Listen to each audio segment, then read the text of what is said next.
everyone.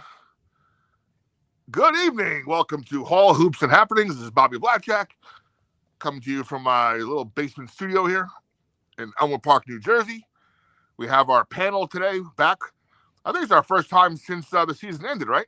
We haven't been together Yes, sir. since maybe Yes, the sir. women's tournament, maybe for the women's WBIT. We got Chris Jones to my right. We got Bill from Orange to my far right. Below me, we got the Gifter. Gifter. We can't have any milk tomorrow because they ran out of milk at our house. No. And Paul, just a fan. How are you, How you Paul? doing, Bobby? Good morning. And we're waiting for Nick from Milburn to join us. He was trying to get in, but I guess he had a little trouble. He'll be here in a second. So before we get started, how many of you are in the bracket pool, and how are you guys and gals doing? I'm dead last. Oh, well, because you go for dogs. You don't pick my team. You go by mascots. I know I do.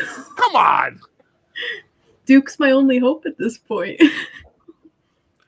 Yeah, I can't finish no higher than fourth. I picked Houston, and there's three people ahead of me who pick Houston who have more points than me. And even with the maximum points you can get, I can finish no higher than fourth place. And there's Nick from Milburn. What's up, Nick? What's up, guys? What's going on? Nice to see everybody again. We're just discussing how you're doing in the bracket tournament for the Facebook group. I think I'm behind Nicole. Nicole's last. No one's behind me. I'm at the very back of the caboose. Chris, are you in it? Actually, I forgot to join it, but I have three other brackets going on right now. So not looking good now because I had St. John's, Alabama, and then my last one was Duke. So you drank the Kool-Aid with St. John's, did you? Yeah, I got to screw myself with that one. Oh boy. All right, hold on.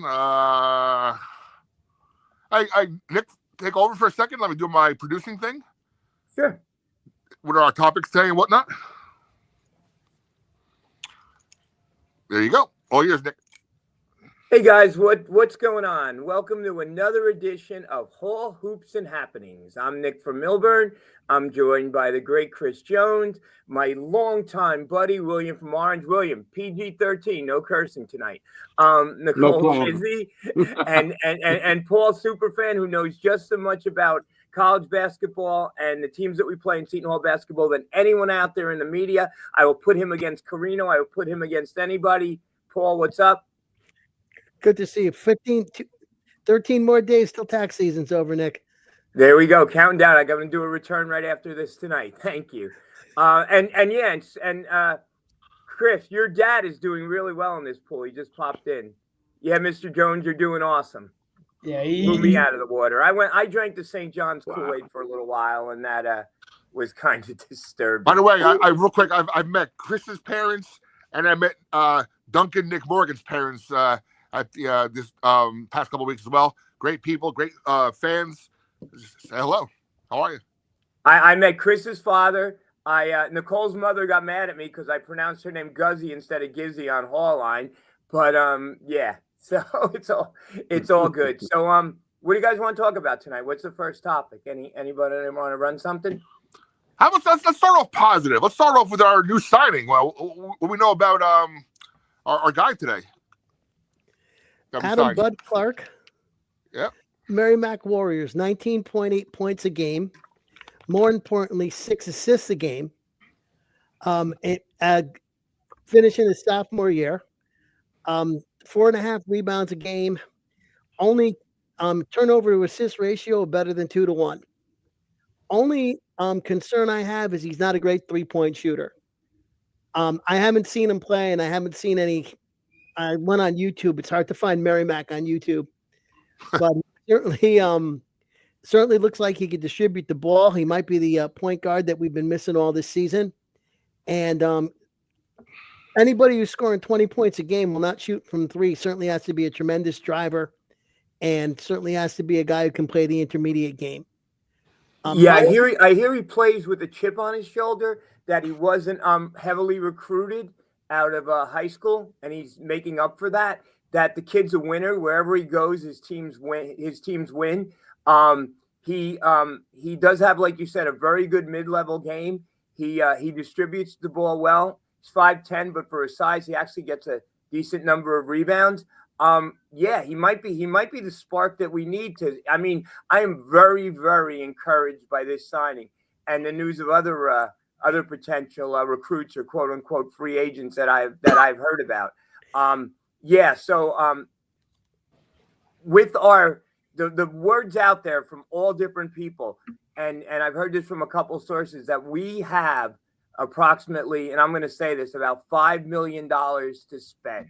So now you have to figure out a way to spend that money wisely to construct the team in the way, in the best way possible in the coach's eye. And this is a really good start. I've not been this positive.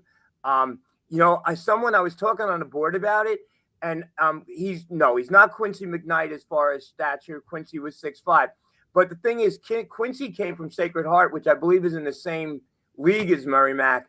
And, he made the transition very nicely. And I talked to some people and I said, well, how do you think he's going to make the transition to the next level?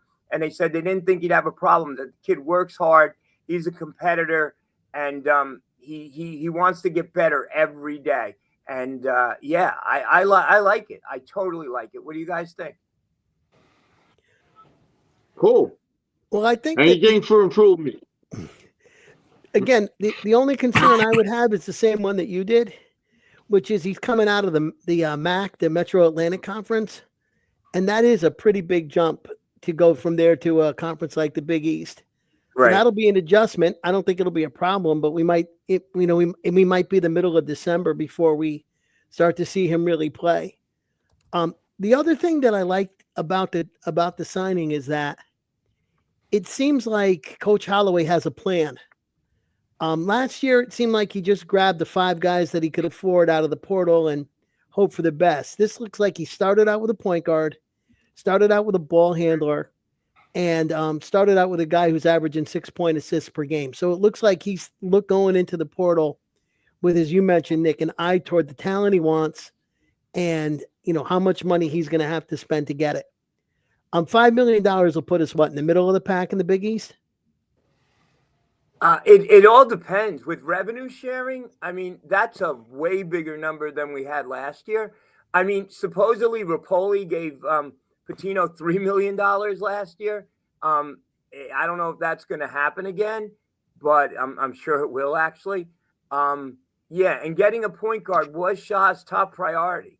I mean, and then to add on that, the name I'm hearing, and I don't know if you guys have, a kid from Temple, another Philly kid, Zion Stanford, who is supposedly taking a visit this weekend. And this kid's a shooter. He averaged like 13 points. You might want to look him up. Zion Stanford. I mean, this team is starting to come together. I mean, there's some good things out there. And Paul, Nick, you said he's from Temple? He's from Temple, yeah. By the way, I looked at I want to say this real quick. I was having dinner before. I'm a big CBS Sports guy, so I'm on their website a lot, and they have their top 50 college players in the college portal.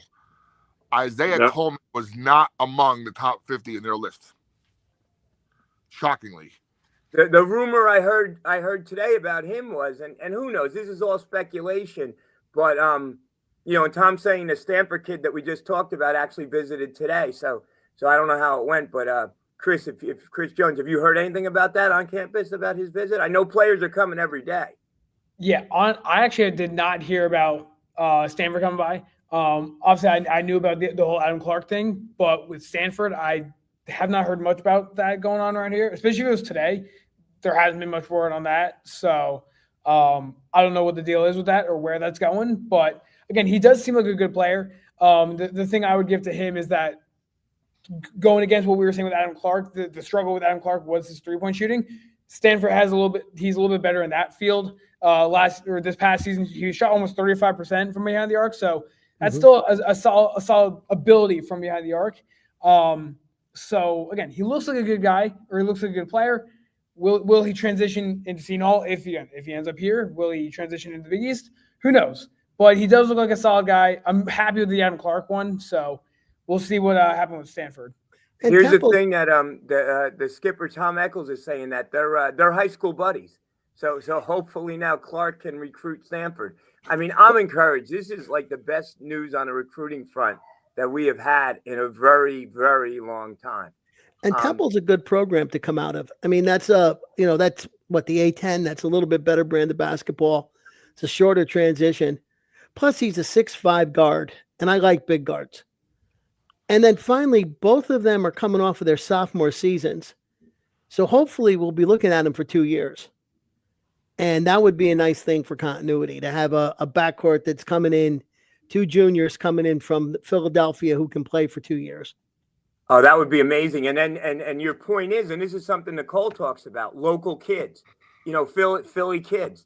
I mean, I don't know if you guys remember, but Eddie Griffin, we signed Eddie Griffin from Philadelphia. Tommy Amaker signed Eddie Griffin, who was the number 1 recruit in the nation. And then he brought Andre Barrett, and Andre Barrett brought Marcus Toniel. So I'm not saying that these kids are at that level, but it's kind of how you build a team. Like we got Isaiah Whitehead, and then we went to something to look at Isaiah, and Desi and Isaiah were on the same high school team, and we scooped up Desi. That's how you build a program. And I love local kids, East Coast kids with that East Coast tenacity that Shaw loves, and they play hard defense and everything else. And I mean, yeah. So very encouraged. And real quick, guys, I have a comment. Nicole, where's Luigi? What's his name? Is he around? Luigi. Nick. Your friend, Ryan. Nick. Oh, Scoop. Ryan Scoops. Because I don't let Kurt Valenti onto my sports network until he gets his shows. Hi, Kurt. Kurt's not allowed on my network until he gets his shows onto Surge. But him being Mr. St. John's guy, no. Pitino is dirty. We all know that. And Bryce Hopkins is damaged goods. And by the way, how did Kadari work out for you? $1.4 million for Kadari, and you got a Big East championship out of it. Whoopee, St. John's fans. Whoopee. You want a hell lot more to? Come on, Bobby. Bryce Hopkins can play. I mean, he may only play for 4 games, but he can play. Yeah, I'll play 4 games. He may be in the boot December 19th, but what concerns me more about St. John's is the guy they got from out west, Joson or something. They signed 2 players. Joson is his first name. He seems like a player. Well, that kid. Nicole will be very happy to know that that James Dolan is supposedly throwing NIL money at St. John's. And I know how much. I've read that someplace. Like they need more. Like they need more money. Well, I mean, if extra 2,000 or 3,000 people in the Garden whenever they play can't hurt him too much. He owns the building, and Nicole loves James Dolan and everything connected with the Rangers, right? If that's the case, Paul, if that's the case, right? Nicole has one assignment: go upstairs to the Devils owner, says release space from him in the Prue Center, and him throw some money at us. If we get a better product on his court, he'll get more followers. He'll get more fans coming to the game, buying parking, buying food, True. And he'll make money. That's right. That's the worst idea in the world. Hey, Nicole is already cold calling George Kurz like every day of the week to try to get him to help us. I mean, Nicole's going way above and beyond. Request. George, if you're watching, please accept my LinkedIn request. I'm a There fellow Spivina over here. I'm hearing George isn't a great sports fan. He likes Formula One racing, but come on, George. If you're out there, please, we need you, George. Also, unfortunately for us, the Devils owners care more about the Philadelphia 76ers than they do the New Jersey Devils, so that might not help us. Thanks, Kurt. Still waiting for your phone call, buddy. So get back to my list on CBS.com. Who was on it was Tay Davis, right? He's back in the portal again. Yep. He had a good year. He had a good year at Notre Dame last year, right? Yeah. That was like 14 points. Yeah, it's a player. My guy Nick Boyd is back in. The guy who I used to have on St. Mary broadcast. He's back in again for his final season. Now, he's a point guard too, but we already got one already. Both guys from Maryland, who the both guards are out there. So I was just surprised to go through a list of 50 top players in their eyes. Obviously, it's subjective, and not seeing Isaiah Coleman on there. Well, wait, why are the Maryland guards in there? Did their coach leave or something? Yeah, I think so. Yeah, they got left at the altar for the second time in 6 years. I Yeah, he went understand, on. Nick. I The understand that you Maryland liked him. coach went over to Villanova. Did he? Yeah, And Kevin Nick, Willard. I know that you liked him when he was here, and I know he did a great job for the program. But that is one ugly-looking human being. I mean, that is a gigantic. Oh, That is a gigantic head. That's Jupiter on shoulders, man. That is Who's that? Willard. They showed that picture of him. He looked like a golf ball on a tee, I don't know. Again, we'll save Willard for a little while because I mean, hey, look. Well, we'll save a little bit. Let's keep the positive going for a while first. I don't want to get into Willard just yet. So if you saw my post last week, I spoke to Coach Boz, and supposedly only who's the one staying? Fitzpatrick Bland. I think she's the one who's going. Yeah. She's Yeah, done. yeah. And then everybody else who has eligibility they're all coming back. I believe That's great to so hear. far, yeah. And by the way, the on3.com I've been watching pretty fervently every day. They have both a men's and women's portal in there, so they're pretty. I think that's probably the best resource, to find information about the portals and who's coming, and who's going. They're pretty up to date. They're a little bit ahead of 24/7 Sports, which is also on CBS Sports. But I tend to watch. I get up in the morning, I have my breakfast, have my cereal, and I'm seeing all right, who's in the portal now. Who's getting scooped up now? But I think we had mentioned too. One of the biggest topics in our chat in our groups have been why. I think even Nick said this. Why are we going for a center? So maybe it's a good sign that God's will is coming back. God's will came on really strong at the end of last year, and I'm hearing indications that he's 100% coming back, and that's a guy. I mean, the sky's the limit with him. He's a mobile big man. Get on some, hit the weight room this summer, get some pounds of muscle on. He's got a potential to be really good. He has good basketball instincts. A lot of big guys you see, get in foul trouble. I don't sense that's from him so much. He has good feet and good instincts. He moves well. Hold on. Let me check that. Hold on. Let me check my thing real quick. Oh, I see why. Hold on.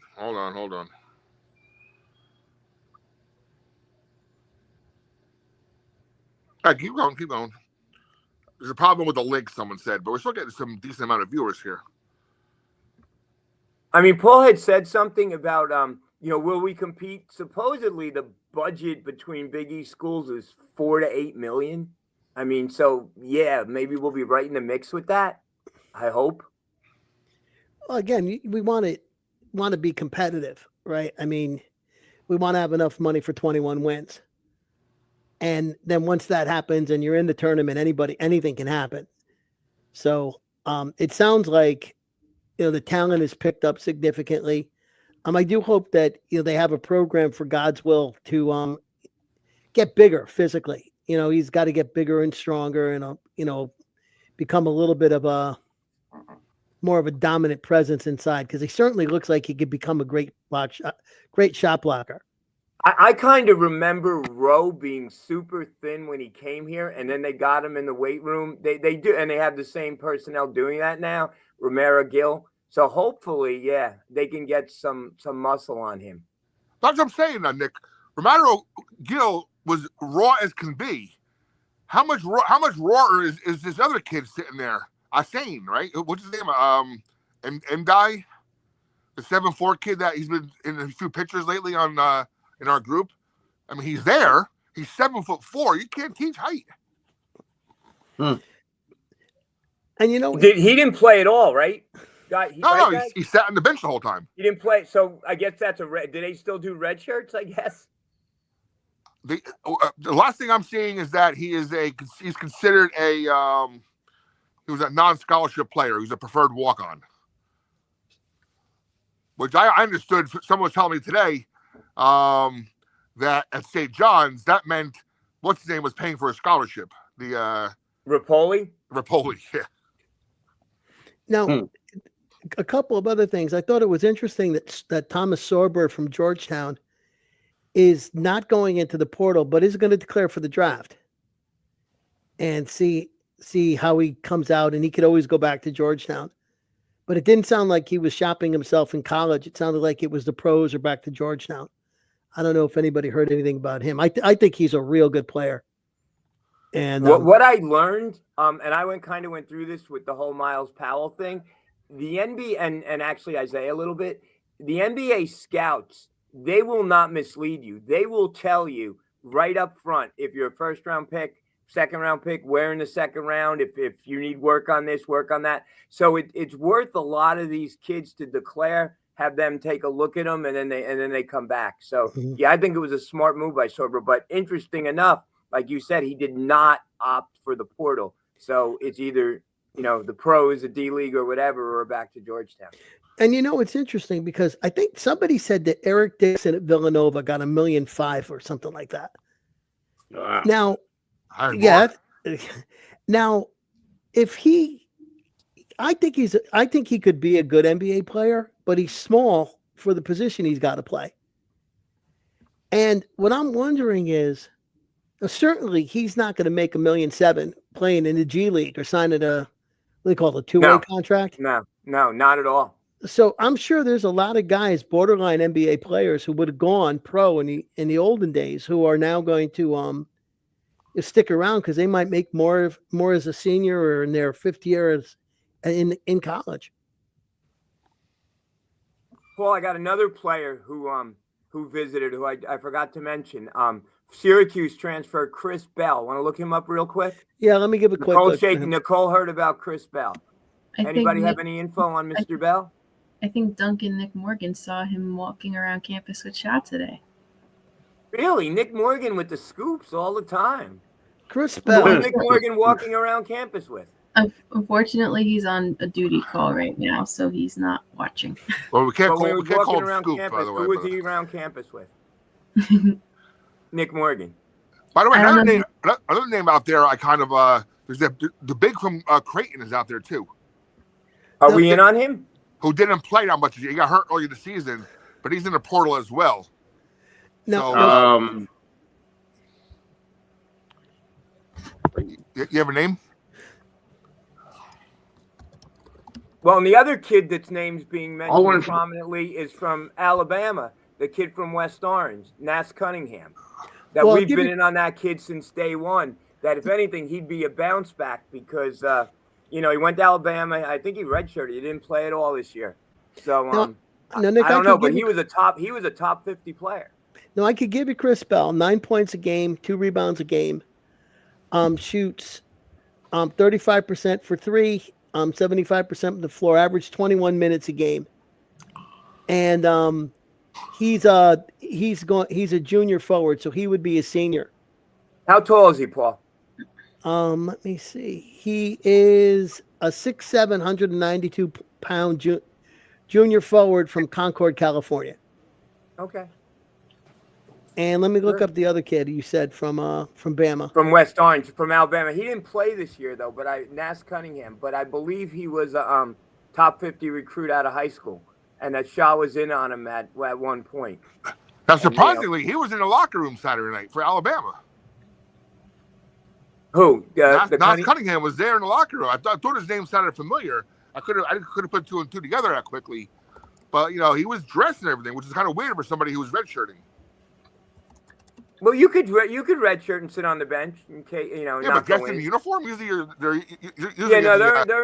I've seen players in uniform, but the minute the uniform comes off, there goes the red shirt. Bobby, just to skip, how was covering that? Was that pretty awesome? Yeah, it was great. It was awesome. Oh, by the way, Chris, I saw you in a picture with my son. Did you meet my son? I did not. My son was working that thing. A lot of Seton Hall guys were working that. That's awesome. Yeah, because Seton Hall was the host school, so we had a bunch of students and people volunteer to work the game. So I was there doing credentials, just sitting at the front. But yeah, there was a bunch of Seton Hall people. Bill, how was it? It was a great experience, but the food, they just gave us the $20 voucher. That's all.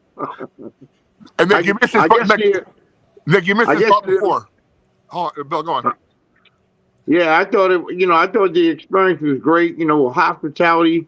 They treated us pretty good. But it's the $20 voucher with the hot dog or the Italian sausage. You really didn't have the luxury of the food. But it was a great experience.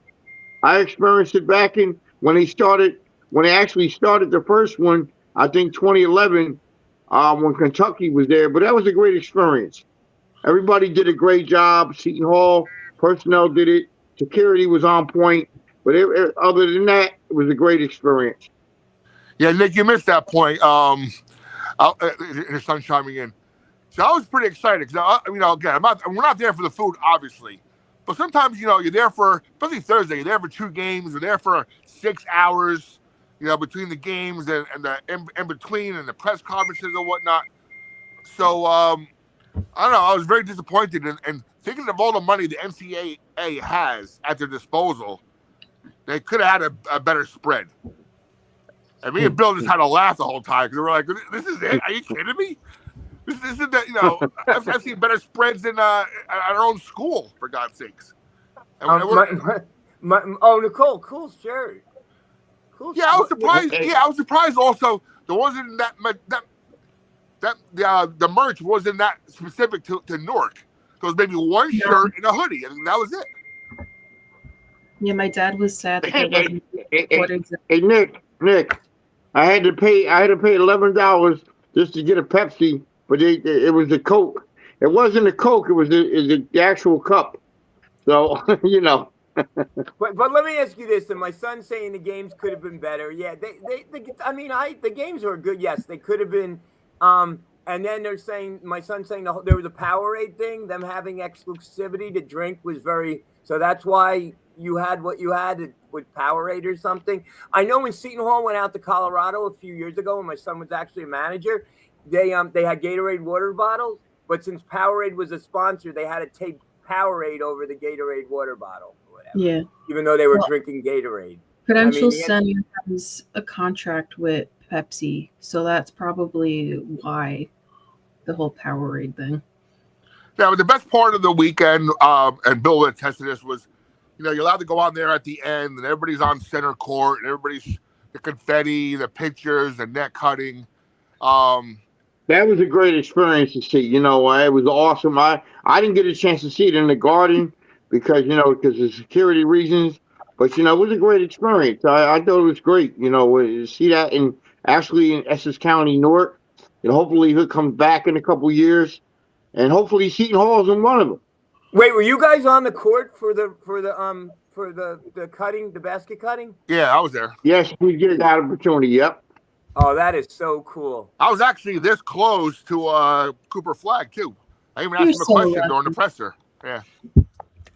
I haven't done my video yet. I'm still putting it together. But my son had Alabama, but he was covering Alabama. But what did you ask Cooper Flagg? I asked him. I was asking him 2 questions. I only got one in. The question I asked him was, being in the greater New York City area, if the balls fall right in a few months, meaning the NBA lottery, this could be your home. Did you ever give any thought to that? And he goes, no, I'm all about college and help my teammates, So, but how can you not if any one of us are in his position right now, how can you not think about the $1 billion you're about to make in 2 months? Wait, he wasn't thinking about the biology test on Monday? Oh hell no. Hell no. Hell no. But the question I wanted to ask him was, I thought it was pretty unique. I wanted to ask him, Coop, how does it feel to be the most popular person from your state right now? Because only 50 people can actually say that. And he's probably the most popular person from Maine right now. Yeah. Right?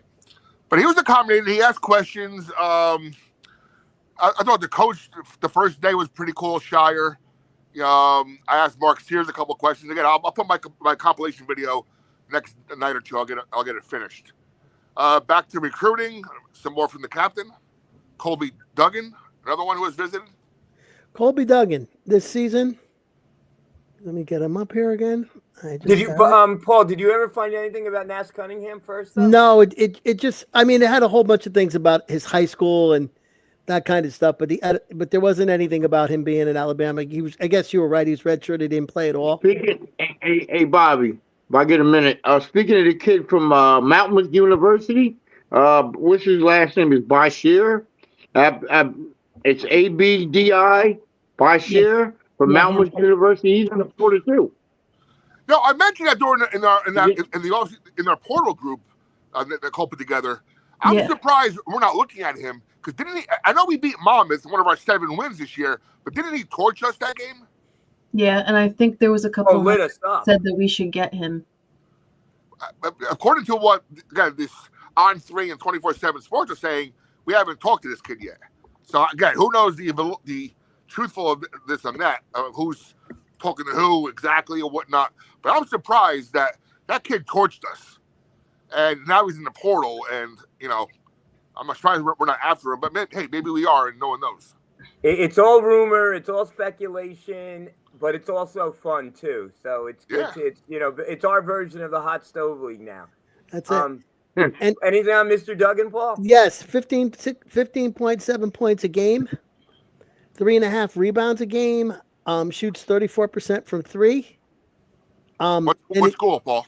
This is from Campbell, the Campbell Camels. Okay. Oh, the Raging Camels. Yes, and he's also a sophomore, so yet another guy who could come into the program and join in that group of juniors that'll be coming in. So I want to do this. I think I mentioned this a couple weeks ago. Maybe we could do a brief one right now while Paul's still here. Who do we want to stay? Who do we want to see? Now we know the bus is in Vermont, which is a great spot for him. I think I mentioned that he might see the dance before we will, because Vermont always seems to be up there, close to the winning their division, their conference, and playing in the playing game. That's always been a good program. We know Scotty Middleton is in the portal. Coleman's in the portal. I mean, again, as we saw with Adewusu, they can come back. It's all about seeing what your worth is right now and then figuring out where to go from there. But, do we want a Prince Alijbe back? I mean, I think he should be back. I think he played pretty well for us. He wasn't consistent. Yeah, I think so. Prince did, he played pretty well this year, But anything that can improve the program, like new recruits or upcoming athletes, that'd be great. Compared from this year's record, hopefully in 2025 and 2026 basketball season, Seton Hall could be back in the running for the Big East title. Possibility, is the way they recruit and how they bring the NIL situation up. You guys talked about, the NIL. Seton Hall has about $5 million on the table. Let's go to the donors even more stronger, and get some local flavor. You know what I'm saying? Anything to improve the program going forward. No, that's for sure. That's for sure. Another guy in the portal who, again, you guys might laugh at this, but every time I saw David Tubeck go in the game, the guy was a ball of energy. He hit a couple of threes. And it almost seems like he didn't get I'm not saying he didn't get a fair shake, but obviously it's all about playing time, right? But there's somebody. Yep. I'm surprised didn't get more of a look when we were down and out the last couple of weeks of the season. Because when he went in there, he shot a couple threes. He played a little defense. I thought he was not saying he was going to be a starter anyway, but again, we need a bench as well. It's not just all about the the starting 5. Again, so it's on Gus. I think Gus is going to dominate in that league. And you're going to see Gus play on ESPN because Vermont is a pretty highly visible program for a mid-major. Now, here's a question for you guys. What do you guys think about Garway Duell? He's somebody you'd want to keep? Would you want to keep him only if the price was right? Here's my problem, and I was thinking about this today. So we got a point guard, right? And then Felton. We all were high on Felton, right? We want Felton to come back. He didn't go to the portal. And Garway Duell's a point guard too. So do you need 3 point guards? No, I agree with you. I was going to say the same thing. If anything, we need, we need 2 and 3s who could shoot. I mean, the argument for Prince is that they really haven't gone and found a guy that would be an upgrade at his position, whereas they do seem to have enough guards. So I would imagine that Garway would probably be going somewhere else. Tom O'Brien, did anyone from Seton Hall go to Milan? Patino and the other biggest coaches are there recruiting this week. I don't know. What's in Milan? Paul, Google Milan. What's in Milan that the coaches are there? Some EuroLeague tournament or something? Let me see. Some good food.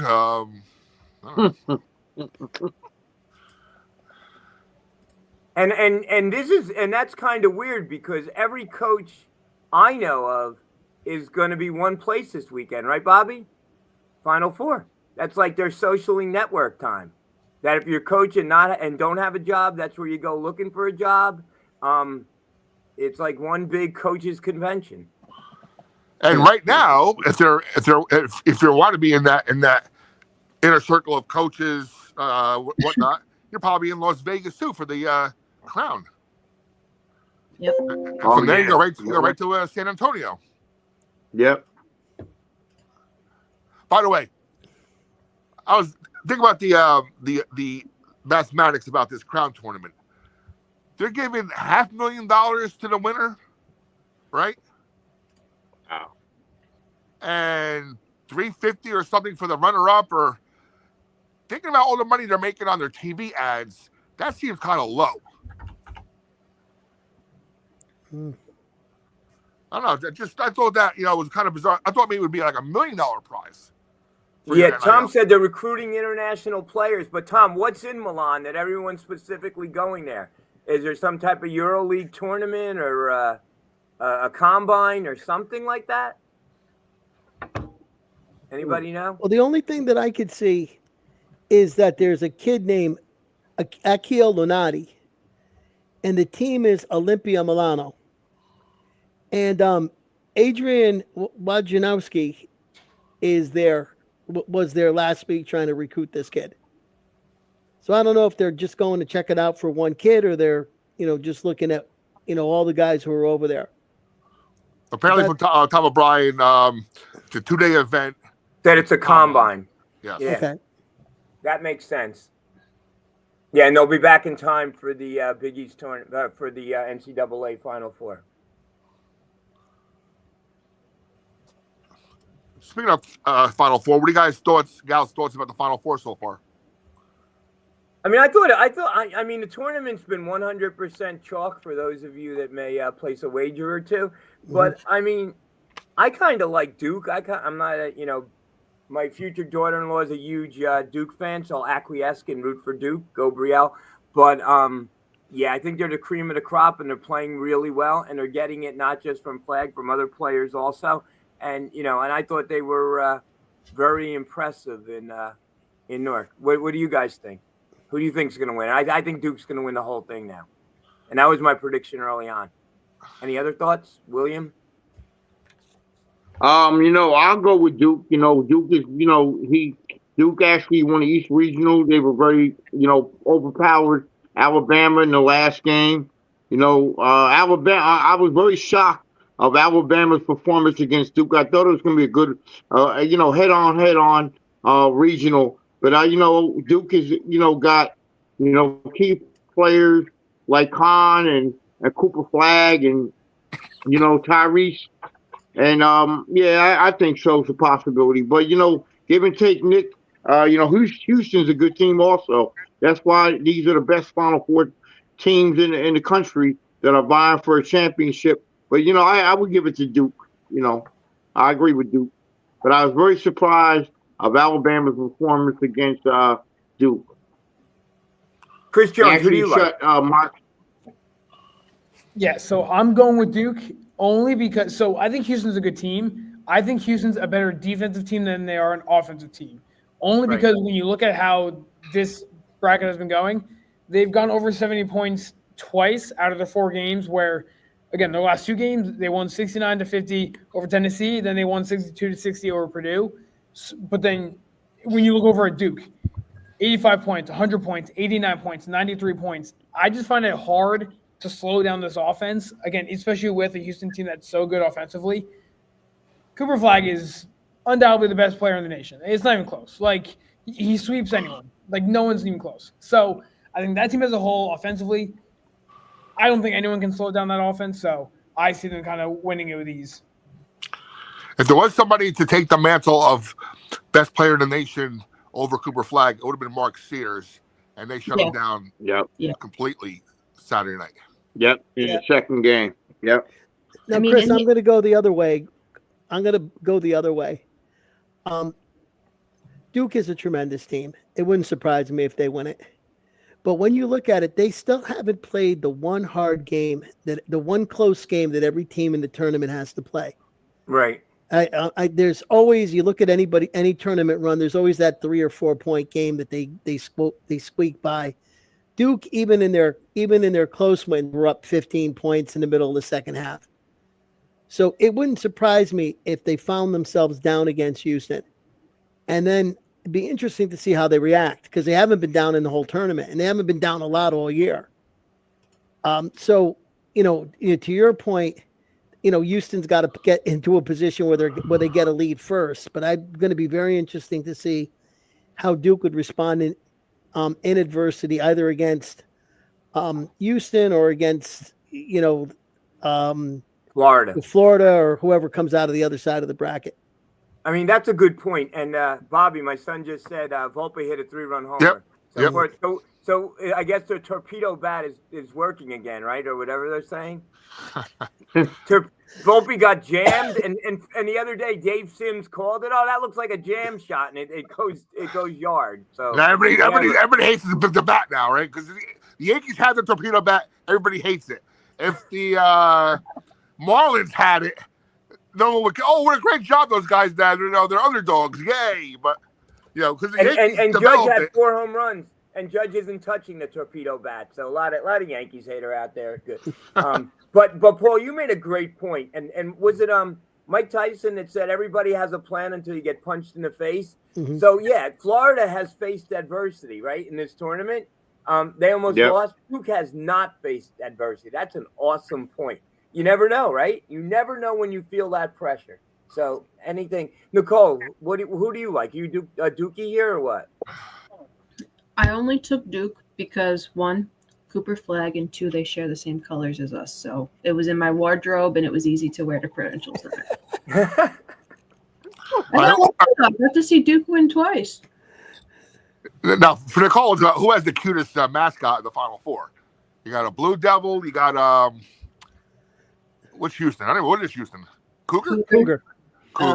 What's a Seminole? A Seminole? What's a Seminole? A Gator. No, it's a Florida Gator. Oh, Gator. Florida State's Florida Gator. Oh, we know what a Gator is, yeah. But come on, and Nicole, you gotta admit that elephant was cute, right? A little elephant running around. Oh, the elephant was adorable. My mom was very creeped out though by the BYU Cougar. Why? Because it just looked very creepy. That's funny. All right, real quick. Hey, Chris, any updates on the women's team for us?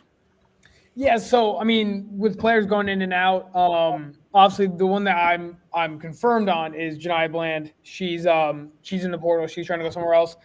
Other than that, I think so far most are staying. Obviously, Faith is coming back as an assistant coach or something along those lines. So I think having her in that sense is pretty insane because I've been to a few of the practices and just see how they play and see how it goes. Even as a player, she still seems like a coach. So having her come back in that role, I think will be huge for this team because, again, it's still going to be a young team, and it's looking like – I'm not going to confirm this, but it seems like Jada and Savannah want to stay. Like, they have no intent to go, which if that's the case, you then have them staying. You have Faith as a coach. You pretty much have the same team back together no matter what, most of it at least. So – and Pickney's back too. Yes, she's staying, and again, which is huge. She'll be back from injury, so she'll be back and playing. So, this team again, like the starting five would be looking like Savannah, Jada, Pinckney. I think Lopes. I could be. So Lopes is a senior, correct? Yeah. Which one? Lopes. Yeah. Yeah. So she'll be out of there. But even in that sense, like obviously she's our center. I'm still confident in Romani Parker when she's completely healthy. I think she's out. I think she's gone. Is she in the portal? No. She's coach said that due to her injuries, she was a graduate student anyway. She might have tried for another year due to her injury, but the injuries are so not bad enough where it's going to end her career this year. Yeah. Okay. Yeah. Because I remember when she was playing, I liked her. Yeah. Right. She was. To me, she felt like more of a true five than Lopes because she played more of that down in the paint, rebounding, all that kind of stuff. While Lopes was more from she can shoot from behind the arc, she can shoot the mid range or whatever it is. Romani was more of that true five. But again, from the looks of it right now, most of the team is staying the same except for Janiyah. Don't forget, you have Samantha Jones, who has 2 twin brothers in the NBA. Yep. Okay, so she's probably has potential there. And the other, Messiah Hunter, is also going to be very good. Yeah, Messiah is definitely staying. I'm hearing possibly that Savannah might be going to the portal. I'm not sure on that one yet. That's up in the air, but I like her ability and what she's been able to do. Obviously, she didn't have much time last season out on the court, but she has the potential. It just depends on if she'll get time because in my eyes, the only player, when she goes out into the court, she's not going out for Jada. She's not going out for Savannah. Like they're 2 completely different play styles. So to find a spot for her to fit into the squad as like an off the bench type of player would obviously be up to question, like where would she go? But I do like her potential with Seton Hall. Now, Chris, one thing I noticed the past couple of games, have you noticed with the women's team, there's always 3 or 4 of the girls who didn't dress. Yeah. The blonde for 2 years now hasn't dressed. Yes. Sydney Eggleton. The other one was the transfer. I forget where she came from, but Nicole Melius. Yeah, Nicole Melius was not on the bench the past couple of games.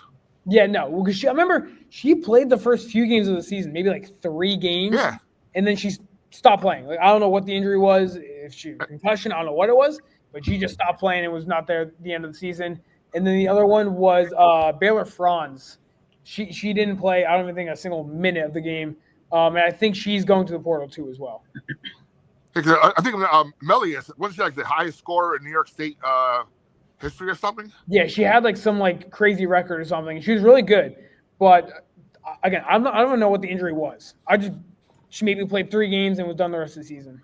Yeah, I just noticed the past couple of games I was there, she wasn't even on the bench. Yep. In the tracksuit. Yeah. Now, at the risk of getting Bobby too fired up, oh boy. I'm looking at the top 100 recruits. This is ESPN's high school rankings for the class of 2025. Okay. Kelly's Fisher is going to UConn. No surprise. Where is Miss Fisher from? Hang on a second. Let me get back up there. She is from Baltimore, Maryland, okay. IMG High School. And there was another woman going to UConn and another one going to Villanova. Those are the only 3 players that I see in the top 100 that are going to the Big East. Interesting. But I count one South Carolina, LSU, Tennessee, LSU, Tennessee, Kentucky, Notre Dame, North Carolina. So these young women are going to the Big Ten, the Southeastern Conference, and the ACC for the most part. NIL. And Bobby is now going to say, what is UConn still doing in the Big East? So I figured I'd get him fired up now. Yeah, but the thing is, UConn's going to win the national. That's my team with Paige and Nicole and I have been we've been touting Paige for weeks now. That's right, Nicole. We're getting credit for this one. So come on, Paige. And I said it on this show. Paige is better than Caitlin Clark. Paige is a team player, but when she lets loose, she's a 40-point scorer any night, and she's showing it now in crunch time. UConn will win the National Women's Championship. And when they won the Elite Eight, Gino doesn't cut down nets, right? You're talking about cutting down the nets. It's like, we don't cut down nets at Elite Eight. We cut down nets at the finals. Yep. Nets at the Elite Eight. So I know you don't like Gino, and Nicole and I love Gino, but I want Gino to cut down that net. No, I like Gino. But Paul doesn't like Gino. I despise Paul. Paul despises Gino. I just want to say real quick Go, Nicole. that my student manager roommate, she Right. did not take UConn to the Final Four. But guess who did? Me. I took them That's to the right. national championship. That's right. That's Well, in all due respect, Gister, Juju got hurt.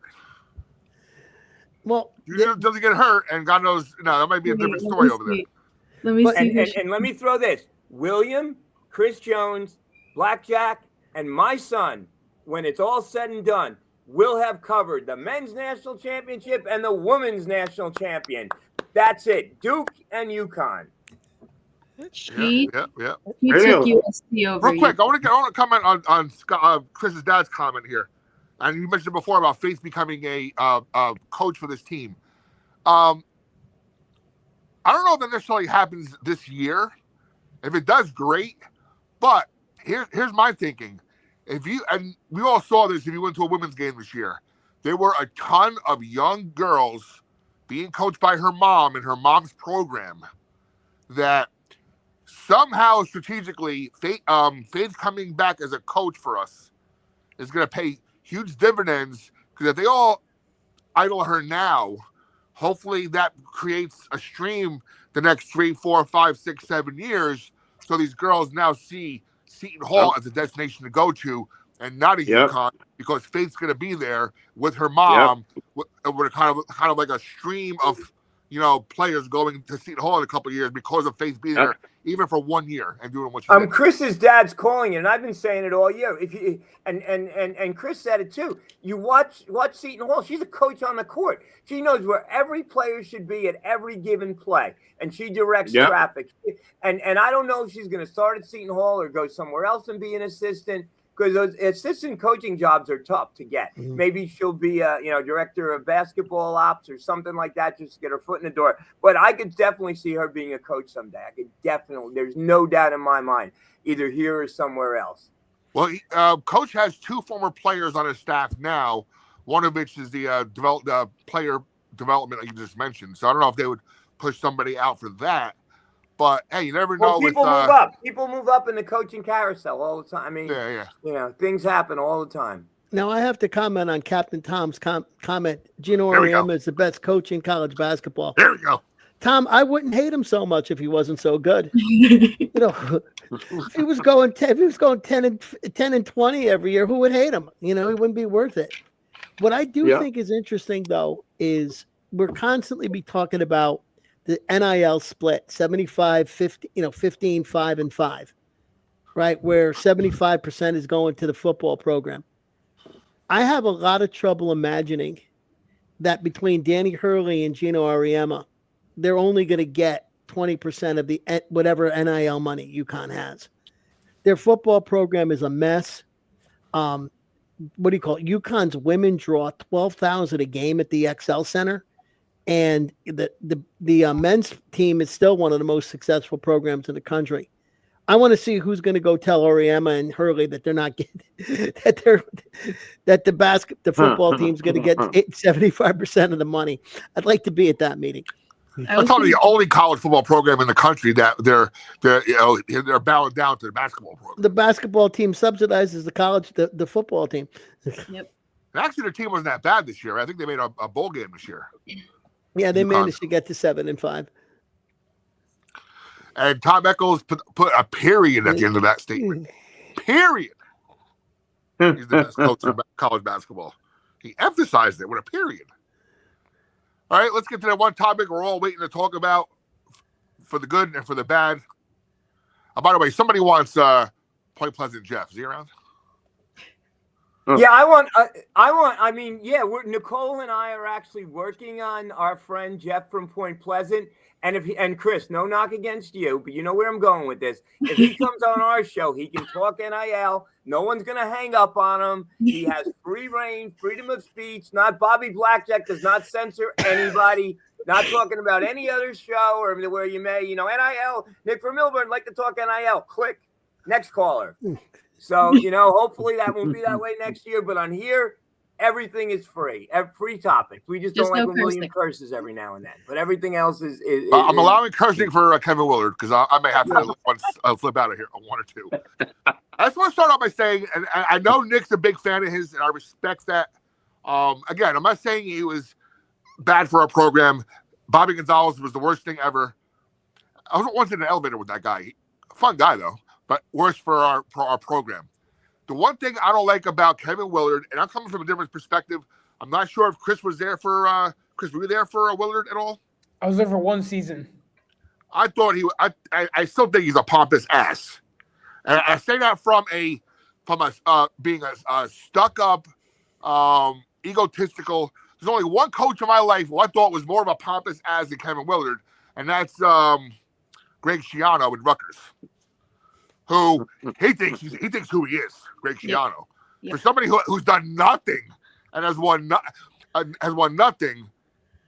Greg Schiano thinks he's like the governor of New Jersey, for God's sakes. Again, I'm always saying that from a perspective of a media having to cover the guy, being at pressers, asking him questions, and the way he comes off. That's why I don't like him. But I'm not saying he didn't do a lot for our program in a turbulent time where, we could have filmed an episode of Cops every couple of weeks on our campus between our coach and our players. But I said my piece. It's your floor now for Kevin Willard. Let me just say this, and I know Willard has been getting killed at these press conferences, but if nothing, he is brutally honest. He tells the truth. So when you guys, Bobby and Chris and William, go to these things, coach talk. Oh, our team played hard. They did a good effort. I want to give the other team credit. He just says what's on his mind. He doesn't do coach talk. He tells the truth, and he gets crucified for telling the truth. I mean, come on.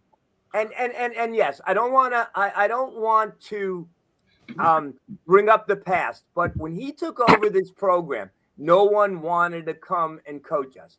You couldn't get any lower. Player punched another player from Texas Tech, in his private parts on national television in an NIT game. ESPN played it 1 million times. We had 2 players go to Ivy Hill Apartments, rob a drug house at gunpoint, end up in the courthouse the next day for arraignment. Our coach stole a purse from a men's store in the Short Hills Mall. I mean, come on. It was bad. And this man comes in and has to clean that up. Pitino told him not to take the job. No other coach wanted the job. And within a few years, we were respectable. We were going to the NCAA tournament every year. And Kevin is a good guy, and Kevin does care about his players, Nicole. And yes, he had an opportunity to go somewhere else for money. God bless him. We all may have done the same thing. So I don't get all the hate that is out there for Kevin Willard. I just don't get it. He's probably the 3rd best coach next to Honey Russell and PJ Carlissimo in our program's history. If you know someone better, tell me. So I'm a Willard guy. I don't get all his negativity. I wished him well at Maryland, and now I wish him well at Nova. All right, I'm done. Anybody else? Say hi to your daughter. Hey, Steve. She's a Kevin Willard guy too.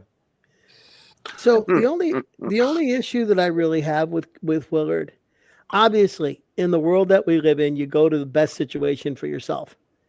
And if that's a higher salary, you take it. If you're going to a place with more resources, you go there. I think it's great for the Big East that Villanova is a better fit than a Big Ten school at football. And if Willard's going there because he thinks he's going to have more resources, that to me, that kind of speaks well for the conference, because we're always worried about getting pushed out by all the football schools. So tough for us, but good for the conference. I don't like the fact that he complains about the portal and the difficulties and the NIL, and then goes off to get his own, make his own money. I think that's a little bit hypocritical. You guys are always killing Pitino. One thing about Rick Pitino is he's not a hypocrite. A thief, yes, but not a hypocrite. And as a coach, I thought that when Mamu was here, and I'm going to just say it, I thought he let Mamu shoot too much from the outside. I thought that he had a guy who was close to 7 feet and could go inside and had some matchup problems, and he would let him take the three. Now, that might speak to the idea that he's trying to develop a guy for a pro game. And you got to be able to shoot the three in the pros, even if you're 7 foot tall. But at the same time, I think that Seton Hall would have been better served. I remember him against UConn, and the two guys who were trying to guard him were 6'8" and 6'9", and he was out there taking step back threes and missing them, and I was ready to throw a can of soda through the television set. So that, to me, that's the coach. The coach has got to tell to that. And and Nick, to your point, that might be a positive for Willard, that he cares enough about his guys to try to get them ready for the next level, even if it means he's going to lose a game or two here.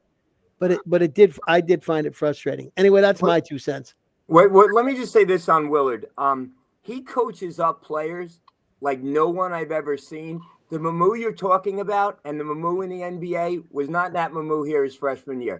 Mm-hmm. Roden was not the Roden you're seeing now in the NBA his freshman year. Kadeem Carrington was not. I mean, I can go on and on and on. Even Miles Powell. He was getting one and done 5-star players. He got Angel and Isaiah, and he even developed them into better players. So you tell me one Shavar Reynolds, every single player that Willard has gotten better at the end. And he coaches them up. He's big on player development. He is huge on player development. Better probably than any coach I've ever seen. He's also better than any coach I've ever seen on inbounds play off of timeouts. He designed one play in the Garden against St. John to Desi. To this day, it was one of the greatest inbounds play I've ever seen. So, yes, Kevin Willard is a very good coach. The game's like in his mind, it's like a video game to him, and it's like in slow motion compared to all the rest of us. So I think he's a very good coach. I mean, yeah, I get everything you're saying, Paul. I get everything you're saying, Bobby and Nicole. I'm sure you're going to chime in, but that's just my feelings. Now, real Nicole, quick, go. why is your daughter bitter? I don't know, Christina. Why? Because he left us, I guess. She takes after her mother. What can I say? Hey, Bill, you had a comment? Speaking about Willard, he actually won a Big East championship for Seton Hall. So, that's on his mantle. And here's on his mantle also. He won 0 big dance games with us. One. He didn't win. He never won. He won one game, right? One game. No, he lost every game. He didn't win one NC. He won one to NCAA. No, his first win was this year. No. He won one with us. I think this was his first Sweet 16. I don't think it was. Yeah, he won one game. I mean, that that's a lot, but he did win one game. If you don't mind. All right. He won one game. Now here's what I've always said about Willard. Okay, now we're gonna, and I like Nick's comment before about the history of the program. Now we're gonna give a little education to our youngsters. I mean youngsters, newer to the program, but 20. How many years am I? 36? How many years ago was the 1989? Was how many years? 36 years ago tomorrow was the biggest heartbreak of my life. Yep. April 2nd, 1989, when we got screwed by a call, in the championship game against Michigan, is why I will never, ever, and she's right there, by the way. I'll get to that point in a second. Yeah, we beat MC State. But, I will never, ever, ever be able to root for a Michigan team the rest of my life. I don't care what sport it is. It could be the Michigan chess team somewhere, and I'll boo the hell out of them because of that. So, yeah, so actually, we hear us mention Michigan gets there. That's why.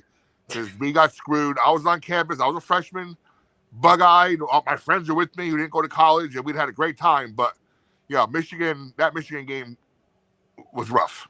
Chris, Nicole, do you know what we're referring to? No. I know, no, and I'm not judging because there are Seton Hall players that played on a team a few years ago that I told this story to. They had no idea what I was talking about until they went and they watched the game. Please go watch that game. Seton Hall's in the national championship. We beat to get there, right, Bobby? Beat UNLV, Duke. We beat Duke. Yeah. Yeah. We beat all these teams to get there. We're against Michigan in a national championship. We're in overtime. Yep. Okay, we're up 1. Michigan has the ball. Ramil Robinson is driving down the lane, and the whistle blows. Gerald Green, I don't know if he touched him or bumped him. It was what there was like as little contact have you ever seen on a foul. And John Clougherty blew his whistle. His son refs Seton Hall games now. No offense against him. The worst call in the history of college basketball. Ramil Robinson goes up, hits 2 shots. We do a last-ditch effort, doesn't go in. PJ was a total gentleman, more of a gentleman than me. Didn't criticize the official till like 20 years later. But yeah, so that pain still stings with me, right, Bobby? That close to a national championship. And here's my point about Willard, though. Now, let's fast forward to what was it, 2020, the COVID year with Powell? Yeah. Mm-hmm. Yeah. Now, again, we had the team. Top 10 team. So that equates to Sweet 16, right? Yeah. And we had the team there because we had the shooting, we had the defense, we had the fly swatters, the big guys who were knocking down shots for everybody. But my thoughts, and I still have the same feeling. If God forbid we lost a first round game that year, because Willard still wasn't a tried and true coach just yet. If he loses a first round game that year and we get upset even in the round of 32, he's gone next year because we had the team to go all the way, and he couldn't handle it. So he can almost say he got a hall pass. Funny. A hall pass that year because if he, God forbid, lost that game for us with Miles Powell on that team, he would never live it down. He would even be at Maryland right now or Nova. But that goes to my point. Miles Powell came here not heavily recruited, out of weight, overweight, out of shape. Willard gets him in shape and turns him into the player, that he was. I mean, Willard coached up so many kids. I mean, now get to your daughter's point here, Nick. Well, he's the same point that Nicole has. Yes, I'd like to get into same that. Point of Nicole because that team, again, we played in a ridiculous. Well, the last game of the night, right? Of the. It wasn't even that. It wasn't even that. I have a completely different viewpoint on this. So Nicole, let Nicole. Yeah, Nicole. Go, Nicole. Okay, so I was on campus when this whole rumor about Maryland started, and this was way before March Madness. This was maybe January of that year, and it was just obvious. There was just something not correlating with the team, with the coach. They were fighting with each other, like obviously, like they didn't say nothing about it in the press conferences, obviously, but they just weren't getting along. And the way I see it, once these rumors really were picking up that he was going to go to Maryland and your team was still in the NCAA tournament playing TCU and then they lost. I'm working in corporate. If I'd pulled what he did and stopped coaching the team before your job was even done, I would have been on the unemployment line. I don't like what he did. You don't stop your job just because you got a new job and you're going to leave. No, you're going to finish out the rest of your job that you're currently working, and then you go to the new job. You don't just stop doing what you're doing because you got a better offer. That's not how it works, and that's not how it works in corporate America either. So I'm looking at it from that viewpoint. If I had done literally the thing that he did, it would have been a completely different situation. He gets the hall pass, but I would have no hall pass. Nicole, and he did it again at Maryland. Yep, and he did it again. Our guy Michael Frank did it again. And Michael Frank, we saw the post Saturday night, right? Supposedly his star player, Derek Queen, the guy? Yep, Derek Queen. Cursed him out for losing his team again. Yep. And you know what's interesting? That's where I lost all respect for him. to get back to Nick's points, a bit of trivia. The Michigan team that beat Seton Hall was coached by Steve Fisher. Yes. He became the coach with 5 games left to go in the regular season. Yep.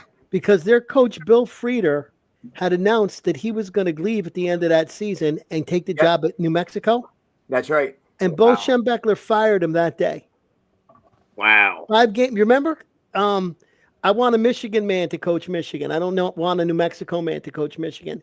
So he fired the coach. 5 games left in the season.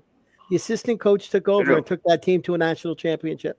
And then what did Steve Fisher became famous for? Fab Five. Fab Five. Yep. Fab Five. And Nicole, that team from 1989, Michigan team, had at least 2 NBA players on it? Glenn Rice, right? Yep. Glenn Rice. Yep. I also want to add real quick. I know when Willard walked and then the rumors of Shaheen coming to Seton Hall were going all over the place, I was very defensive for St. Peter's at that point because they're still in the tournament. They're still going. They don't need all these distractions of, oh, your coach is going to come over to my school and coach them. No. We don't do that. You got to respect these teams until they're done. So wait, Nicole, you're criticizing him for being honest. No, I'm criticizing people. He was honest. No. I'm saying that you shouldn't be spreading rumors about someone. But it wasn't a rumor. Yeah, I know that, but the team was still in the tournament. They made it all the way to the Elite Eight. These rumors. It was unusual for him to say that, but he wasn't lying. That's my point with him. He's honest to a fault. But still, I just did not like how all that went down. They're still in the tournament. Seton Hall's not in the tournament anymore. Let them have their moment. Then we could talk about Willard. We could talk about Shaheen going to Seton Hall, but not until St. Peter's is out. After Maryland got eliminated the other night, I had to find that press conference. I had to see it. It was must-see TV for me. And that's what he said. He goes, I'm going to get in trouble for being honest again. So, yeah. And Frank Arcaroli, you're right. It wasn't 5 games. It was right before the tournament started. Yep. That is correct. I'm sorry about that. Wow. That was a mistake of mine. But did Ramil Robinson make the pros? Frank said he did. Are you downstairs, Robert? Yes. I'm going to bed. Okay, sorry about that. Sorry, what was it? I know Glenn Rice made the pros. Did Ramil Robinson? I think he did. He did? Okay. He might have had a cup of coffee. Now, we haven't talked at all about Pitino's son at Xavier. Any thoughts on that one? I kind of saw that coming before that. What's that new? The tips are falling that way. I kind of had a feeling that with the success of Rick Pitino this year, that they would bring his son back into the would come into the Big East. I kind of had that feeling. That doesn't surprise me one bit, especially because New Mexico, didn't they eliminate Creighton? I mean, there's only one chess piece missing now, folks. That's Bobby Hurley. Yep. Taking a team over in the Big East, right? That's all we need now is Bobby Hurley somewhere, right? I mean, I got to tell you, I love the coaches of the Big East now. I mean, cool. They're, if nothing else, I mean, back to the days of Massimino, Carlissimo, Boeheim. I mean, it's kind of like a throwback now, you know? Cooley's a character. Yeah, I enjoy it right now. It's pretty cool. I mean, I would enjoy it more so if we were more competitive. We will be. We totally will be. This is the one thing about watching March Madness at the Rock this weekend. It made me wish that was us. Oh, it really did. Like I was saying before about the those blue jerseys from BYU and Duke. It made me so sad because it's literally the same colors as us. I guess I mentioned before, being on the floor, throwing the cutting of the nets and the confetti and stuff. Mm-hmm. I was also on the floor when we won the Big East championship in 96. Oh my goodness! And that or 2006, right? When we just won, right? 2006. Yeah, I was on the. That was to be there and really being an alum. Were you really? I got to go back and look at because my son was on the court for that as a manager. I got to go back and look at the tape. I was on there. I was emotional as hell. You know, that's your school. I mean, when your school is doing it, it's a whole different ball game. I was like, not to tell this story again, but I was literally, if anybody is a Rocky fan and saw Rocky 1 with Paulie trying to get into the ring to congratulate Rocky, that was me trying to get to the court to high five, literally, with the cops trying to throw me out. I want to high five my son. It was incredible. Finally got down there. It was a great experience. Yeah, so much fun. Yeah, I gotta find those pictures somewhere. It was oh my God, it's 9 years already, or more than that. Yeah, and they were talking about having a reunion. But what do you think the problem would that be for 10 years? All those guys are playing in Europe. Oh, I know. Yeah. It's going to be real hard. I mean, Tom Chen, if anybody could do it, he can. Or Sweeney, get those guys back. That would be amazing. By the way, in the future, I think I mentioned this to Nicole. I want to get that Chris Bowen on every so often. I like his updates on our alum in the pros. I think that'll be a good segment for us. By the way, I don't know if you noticed there, Nick, some comments about your butt dial before from Glenn. Listen. Listen, all I'm going to say is that Glenn Stackhouse has not been on this show in months. When he was on the show, he couldn't figure out how to turn his microphone on. So we had him talking in the background. I mean, I love Glenn. I thought Glenn added a lot to this show. But now he doesn't want to come on. I mean, come on, Glenn. Whatever. I mean, Glenn's at the Rock torturing 8-year-olds, trying to knocking over 8-year-olds to get a picture of people coming on the court. So yeah. But Kyle, what do you think?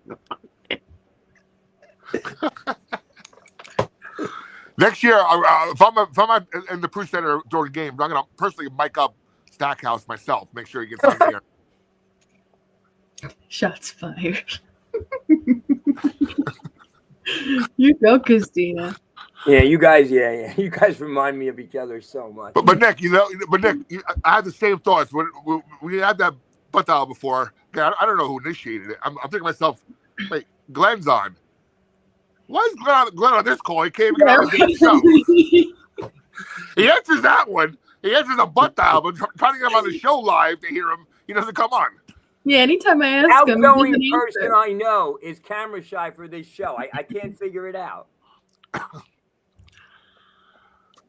Uh-oh. Where's the link? Oh, boy. Nicole only sent it out 23 times, Glenn. Yeah, oh, my God.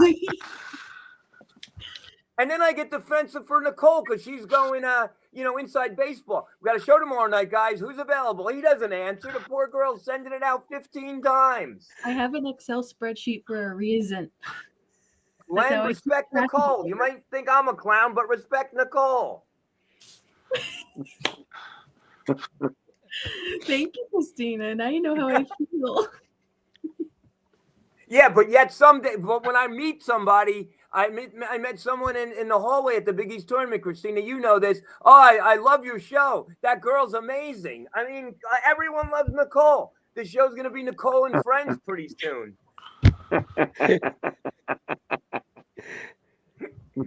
Hey, as as the guy who owns and runs Surge Sports, Nicole, you want a Devils show? It's all yours. Okay. Your own Devils show, talk Devils hockey. It's all yours. Okay. Christina, I told Nicole where the Devils were tonight, but she couldn't have time to get there. Next time, hopefully, we'll know sooner. That would be my dream to run into some of them. Like at Prudential Center, like actually out in the wild. That's funny. Right there. Read that. Glenn, I'm going to send you the link again. This time you better join. Nicole, you got to read that statement on the. My fiance was using. What? It's weird. It's weird. They hear the voice. The voice. They hear the voice. Are you Nick from Milburn, the guy that gets hung up on by WSO? Yeah, that's me. Lord. Apparently, he's a big fan of mine, Joe Morales, too. See, I didn't mention any names. I was being good. I did not mention a name. No, he's a good guy. I mean, he was right next to us, Bill and I, for the couple days. They were upstairs. We were the Bob Ukers of the media world Thursday and Saturday. We were way on top. One day when I was a sophomore, my dad was coming to pick me up from campus, and he was at a red light on South Orange Avenue, and he's looking over at this black BMW next to him parked, and he's like, "Oh, that's a really nice car." Then he sees the guy that owns the car going into the car. It was one of the devils. Oh, wow. And I say former because now he's in Russia. Oh, what's his name? Michael McLeod. He's being Oh, investigated. I thought it was the other guy. No, he's being investigated right now in Canada for SA from 2018 Hockey Canada. Yeah. All right, folks. Any final thoughts? Let's see if we get Glenn on. He viewed the link. He's not coming on. Glenn, prove it wrong. Did we hit all our topics tonight? I think we did. I think we did. Yeah, we sure did.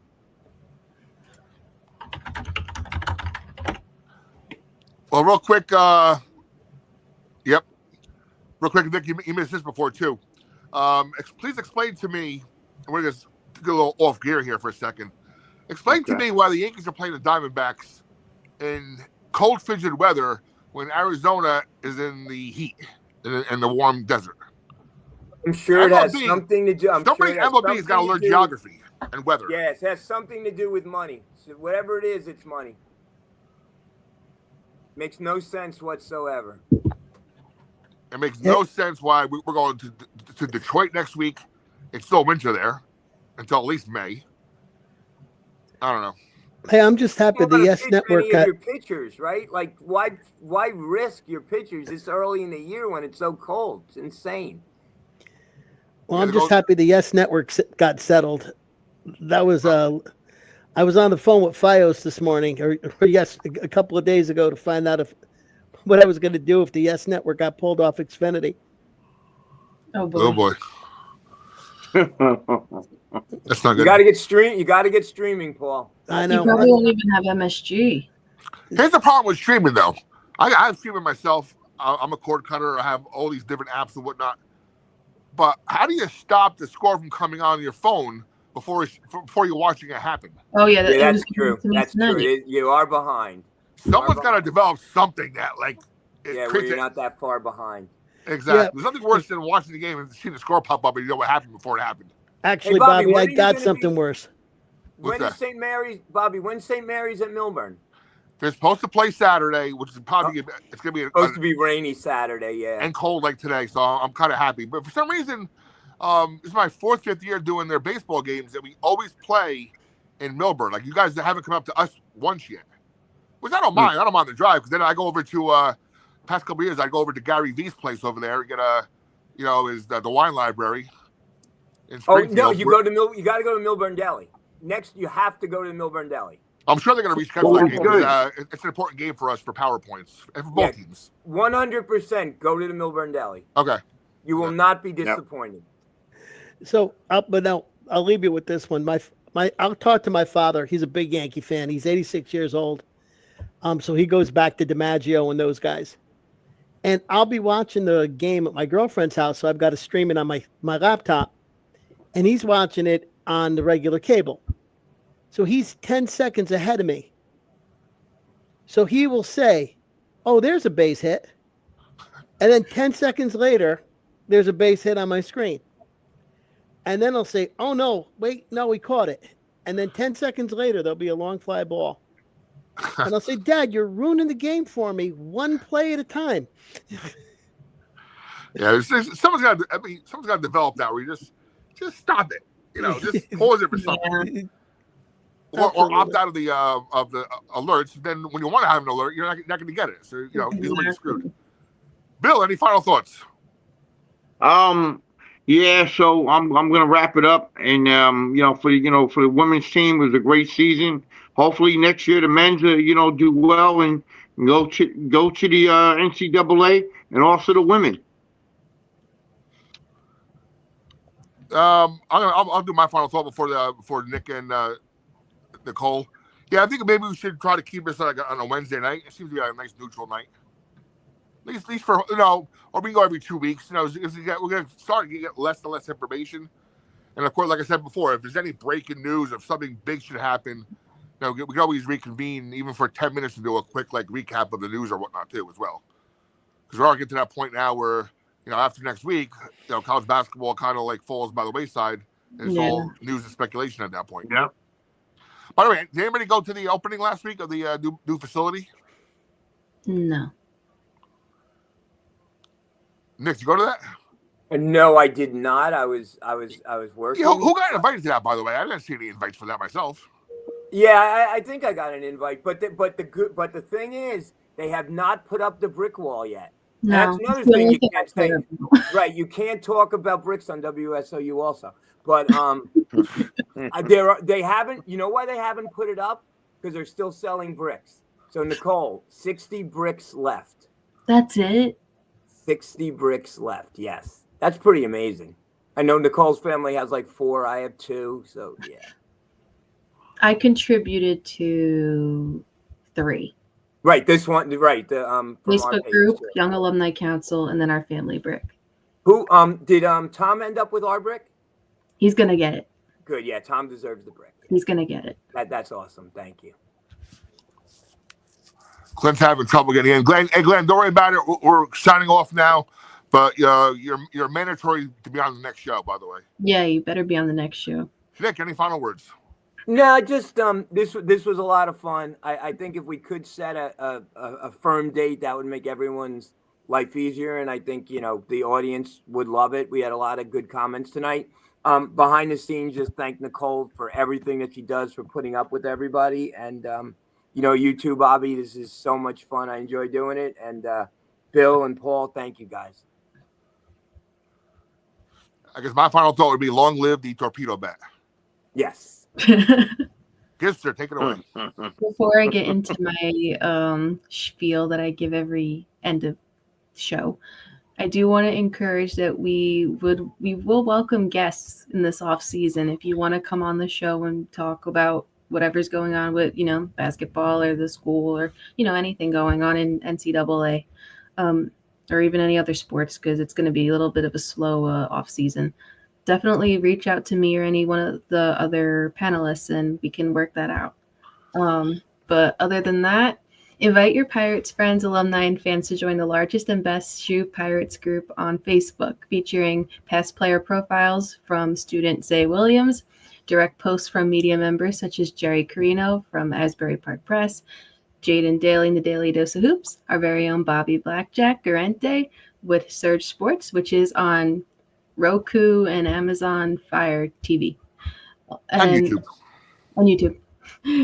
And Matt Lozinski and Brian Dino Vellis, as well as group exclusive live shows produced by Bobby, including the Coach Boss Show, the Pirate Pregame Show, which will be on hold until the season starts again, obviously, and our midweek show, which we hope to continue doing into the off season, Hall Hoops and Happenings. And lastly, next week is Seton Hall Giving Day. It's happening now, but it'll be opening up for real on April 9th and April 10th. But you can give early if you want to. You could join alumni, a ton of families and friends on April 9th and 10th to support scholarships for students, academics, athletics, and student services. Over 1,856 Once 1,856 donors give, an anonymous donor is going to unlock a 6-figure gift. And if Pirate Blue receives donations from all 50 states, another $50,000 gift will go to Pirate Blue. So make your impact, donate now or whenever you can before April 10th using the link in our featured section. It's posted in the group. And go Pirates. Go Pirates. Are there Pirates in Alaska? Don't know. There might be. Well, I know they did the 50-state challenge, and they got someone from every state. So They did it last year. They were able to do it last year. Yeah. They raised over $2.2 million last year from Giving Day. All right, very good. Have a great night, Pirate Nation, and let's get some more good news happening with the portal, and go Houston so I can come in fourth place in my bracket. Our bracket challenge. Night, everybody. Good night, everyone. Night.